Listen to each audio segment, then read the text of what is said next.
Nessa semana, o meio evangélico foi surpreendido com a confissão do pastor Paulo Júnior. Ele veio a público e publicamente ele confessou o pecado dele. Eu queria refletir um pouquinho sobre isso com vocês, sob a ótica de homens fracos. Homens fracos. Vamos pensar um pouquinho sobre isso à luz da palavra de Deus? Fica comigo aí.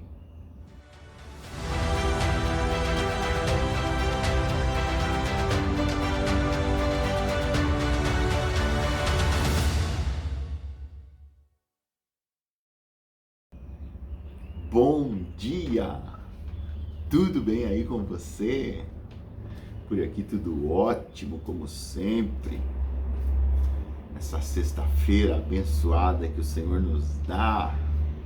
Vamos caminhar para mais uma reflexão. Já pedindo para você se inscrever no nosso canal, ativar o sininho para receber as notificações, deixar o seu like ou dislike, não tem problema. E compartilhar essa mensagem com mais pessoas nos seus grupos, nas suas redes, para abençoar pessoas, para ajudar a gente a crescer e alcançar mais pessoas. Uma confissão de pecado. Essa semana, o meio evangélico acolheu com surpresa uma confissão. Pastor Paulo Júnior, pastor duro, radical, com ênfase na pregação reformada, muito direto, muito objetivo nas suas colocações, com centralidade na Bíblia, na inerrância da Bíblia, no sacrifício vicário de Cristo. Paulo Júnior é um pastor combatente, ferrenho, de pregações superficiais, que não enfatizam a santidade, que enfatizam a prosperidade e acariciam, de certa forma, o ego do homem com pregações liberais. Ele é um combatente pesado disso. E qual foi o pecado do pastor Paulo Júnior? Quando a gente ouve algo assim, a gente já pensa logo em pecado sexual, né? É com isso que a gente está acostumado, né? Infelizmente. Mas não. No caso do pastor Paulo Júnior, ele veio a público para confessar o seu autoritarismo, a sua dureza, a sua falta de compaixão e misericórdia. E o que me chama a atenção, claro, é essa confissão, porque não é comum a gente ver confissões dessa natureza no nosso meio. Mas a Bíblia diz lá em 1 João, no capítulo 1, verso 9, se confessarmos os nossos pecados, Ele é fiel e justo para nos perdoar os pecados e nos purificar de toda injustiça. E qual não foi a minha surpresa depois dessa confissão do Paulo Júnior? Foi ver as manifestações no nosso meio de várias pessoas indo contra. E interessante é que elas não vão contra o que ele está fazendo, mas contra o que ele é e o que ele representa. E parece que deixando em segundo plano a atitude da confissão dele. Eu vi um Zé Ruela, para não dizer outra coisa, tripudiando sobre o que fez o Paulo Júnior cair. Sabe, essa pessoa veio a público e... Povo abençoado do meu Brasil, eu avisei, Eu avisei, falei que o Paulo Júnior ia cair. Não mexa com o ungido do Senhor. Ora. Sério mesmo que você, logo você, com essa sua compaixão, misericórdia e mansidão no seu púlpito, está julgando isso? Você nem pôs na balança a atitude do pastor Paulo Júnior. As pessoas, elas já têm um ranço pré-definido contra o pastor Paulo Júnior, e já quero deixar claro aqui que eu não sou fã dele não, tá? Eu gosto muito do conteúdo da mensagem dele, mas justamente o que fez ele cair é o que me afastava dele. Essa falta de compaixão, de misericórdia, dureza no púlpito. Mas as pessoas estão deixando essas coisas serem a prerrogativa para julgá-lo e condená-lo. Estão deixando de lado a atitude nobre, sim, nobre, dele vir a público, se expor, um homem daquela altura espiritual, porque é alguém que tem relevância no meio, não tem como questionar isso. E essas pessoas estão totalmente equivocadas.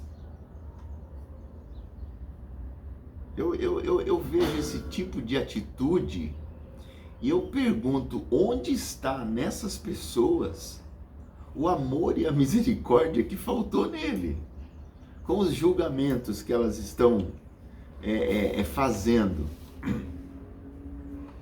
E aí eu lembrei de um texto que mostra pra gente como que o nosso Deus age. Abre sua Bíblia comigo lá em Isaías, no capítulo 42. Olha que texto interessante. Nos versos de 1 a 4. A palavra de Deus diz assim: Eis aqui o meu servo, verso 1, a quem sustenho, o meu escolhido em quem a minha alma se compraz.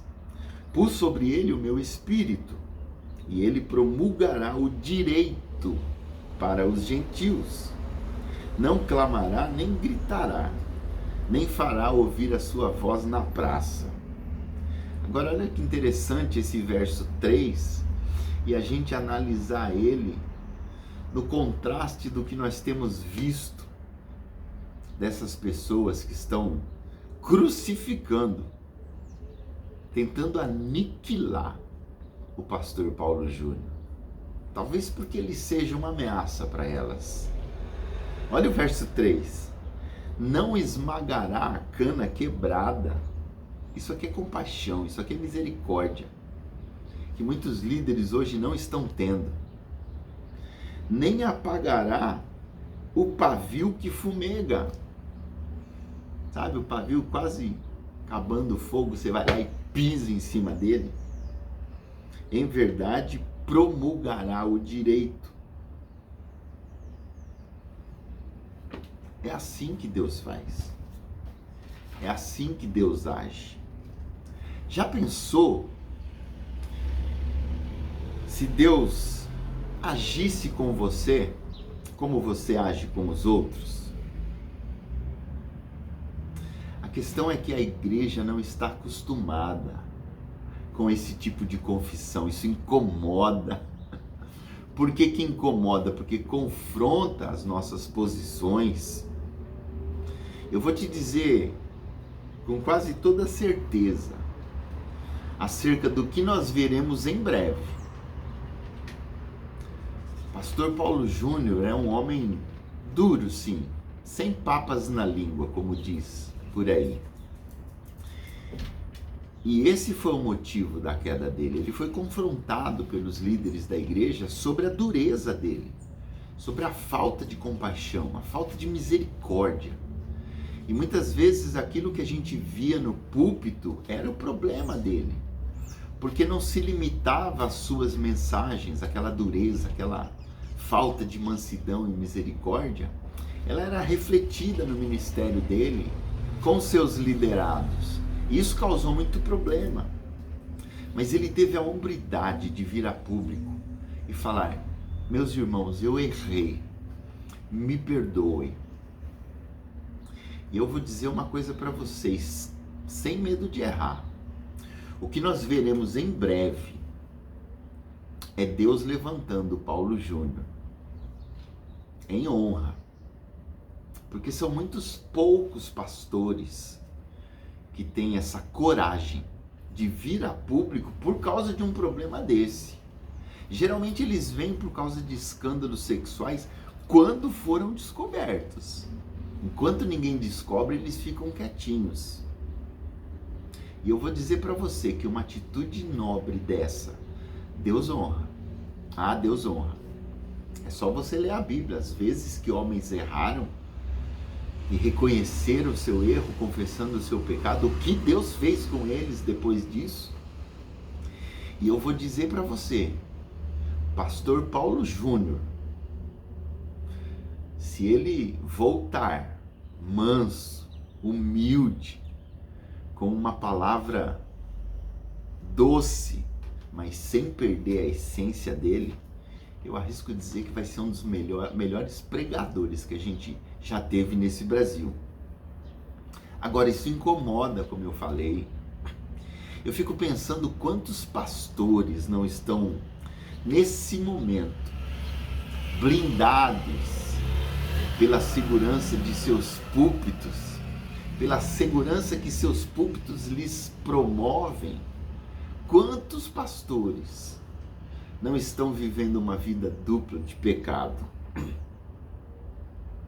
Sabe, eu acho que num momento como esse, nós como homens de Deus, não seguindo a onda desses homens fracos que aproveitam um momento desse para tripudiar da falha de um irmão, eu acho que nesse momento cabe a nós a reflexão. Condenar o pastor Paulo Júnior é fácil, é só ir na onda. A maioria está condenando, não todos, eu sei que tem alguns enaltecendo a atitude dele, e eu sou um desses. Não gosto dele, não gosto do estilo dele, mas justamente o que eu não gosto nele é o que fez ele cair. Então há uma grande chance de eu gostar muito dele. Vamos aguardar essa volta, essa restauração, que eu não tenho dúvida nenhuma o Senhor vai promover na vida dele, porque ele fez o que a maioria dos homens não faz. Ninguém vem a público confessar pecado de autoritarismo, de dureza, de falta de compaixão, de misericórdia, de mansidão. Não, isso aí é normal, eu sou assim mesmo, não vou mudar. Paulo Júnior vai mudar. Criticar o Paulo Júnior é fácil, difícil é ter a coragem que ele teve de vir a público expondo uma fraqueza dele. Sabe, tem uma frase dele muito marcante e que nesse momento, infelizmente, ela é contra ele próprio. Mas eu acredito sinceramente numa restauração, torço por isso e oro por isso, para que Deus o restaure, para que ele entenda onde ele errou e mude, porque ele transformado vai calar a boca de muita gente. Entendeu, povo abençoado do meu Brasil? Essa pessoa falou assim: não mexa no ungido de Deus. Falou contra mim? Você vai ver. Bem assim. Você vai ver o que, ô Zé Mané? Quem é você com essa sua arrogância que você exala no seu púlpito para falar de um homem que se arrependeu do que você precisa se arrepender? Olha essa frase do Paulo Júnior, que marcante, mas que sentença contra ele próprio. Como Deus faz as coisas, né? Ele tem uma frase muito conhecida que ele diz assim: se você não encontrar o seu pecado para se arrepender dele, ele te encontrará para te matar. Antes que o seu pecado te encontre e te mate, encontre ele e o mate. Encontre ele, confesse ele, se arrependa dele e abandone ele antes que ele te encontre. Que coisa, não? A pessoa prega, mas ela não se vê exatamente como alvo daquilo que ela está pregando. E isso me leva não a julgá-lo, mas olhar para dentro de mim mesmo e será que de alguma forma eu não estou cometendo o mesmo erro do Paulo Júnior, talvez até em outras áreas, mas áreas onde eu estou tão cauterizado que eu não consigo enxergar. Outra pergunta, será que eu sou acessível para as pessoas como líder que sou hoje? Será que elas têm acesso a mim para falar, ei Marcelo, isso aqui não está legal, você está pisando na bola aqui.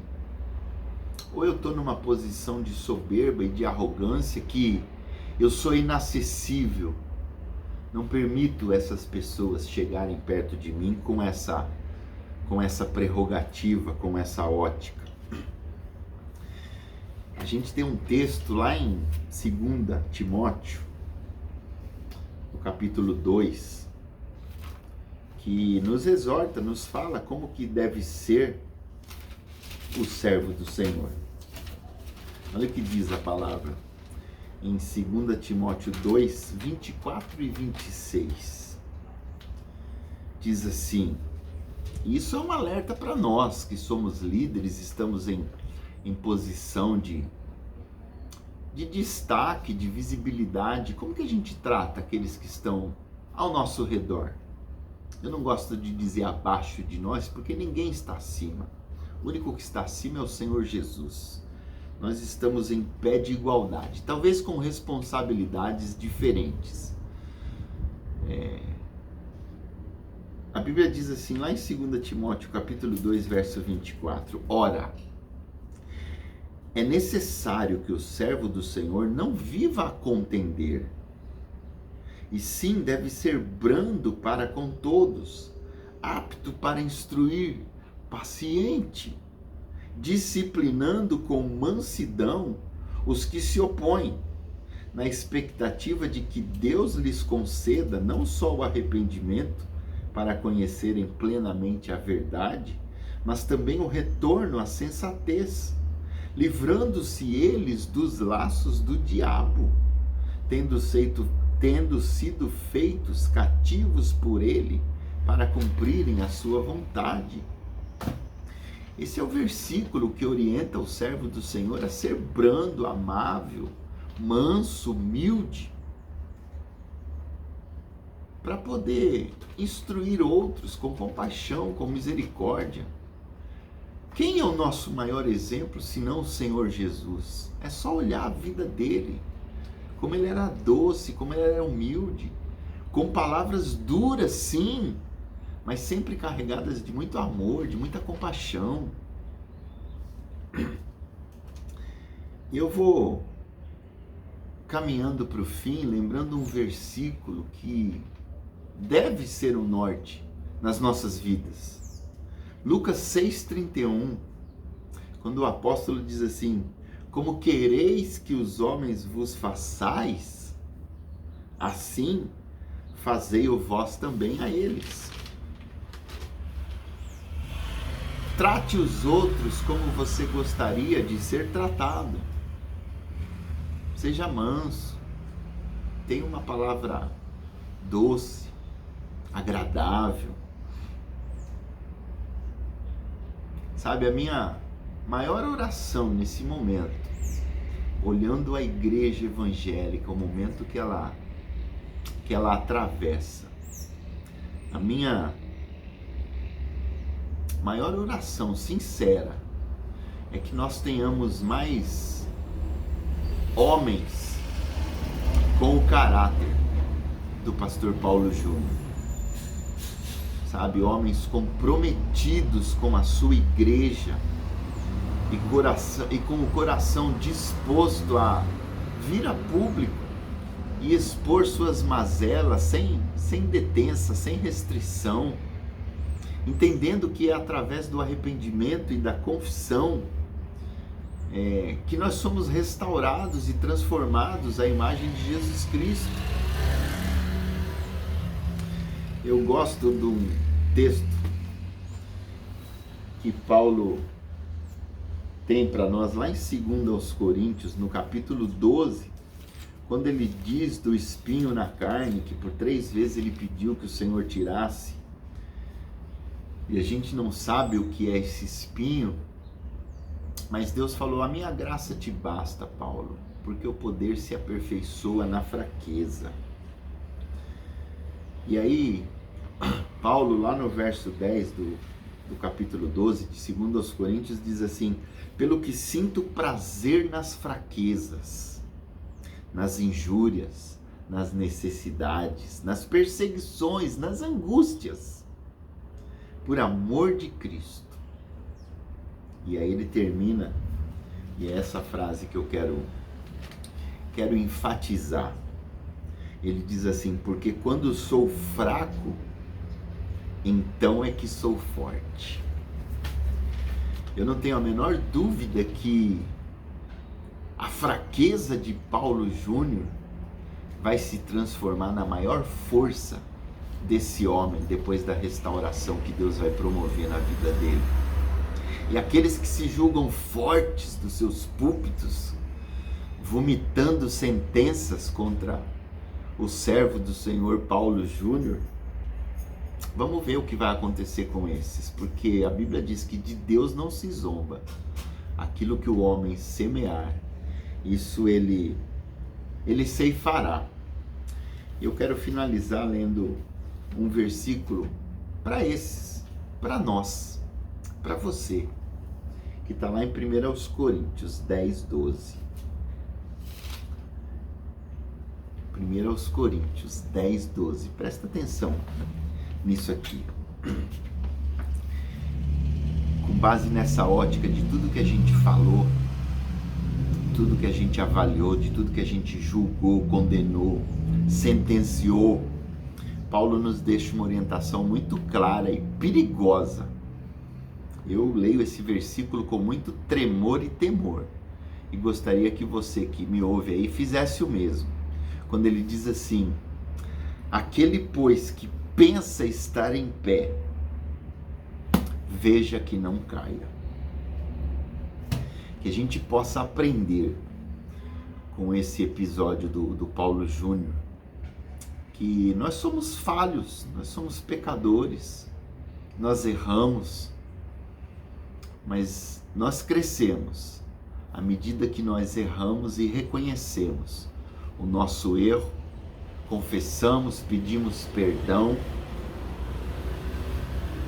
e permitimos ser restaurados pelo Senhor. Vamos aguardar os próximos capítulos dessa história. Eu acredito que ela nos reserva coisas muito boas. Como eu falei para você, não sou fã de Paulo Júnior. Gosto muito do teor da mensagem dele, mas a maneira como ele se expressava sempre me afastou. E glória a Deus que ele veio a público para confessar justamente isso. Eu estou ansioso para ver a restauração que Deus vai promover na vida desse servo do Senhor. Sei que ele não vai ver esse vídeo aqui, dificilmente chega nele, mas de coração eu estou orando para que haja uma restauração e que aquilo que era motivo de afastar as pessoas de forma restaurada seja agora a forma de atrair mais pessoas para o reino do nosso Senhor Jesus Cristo. Pensa nisso, não julgue. Se for para julgar, julgue você mesmo. Faça uma avaliação, olhe para dentro e pergunte ao Senhor: existe algo que o Senhor quer que eu mude? E se a resposta for sim, mude. Que Ele te abençoe.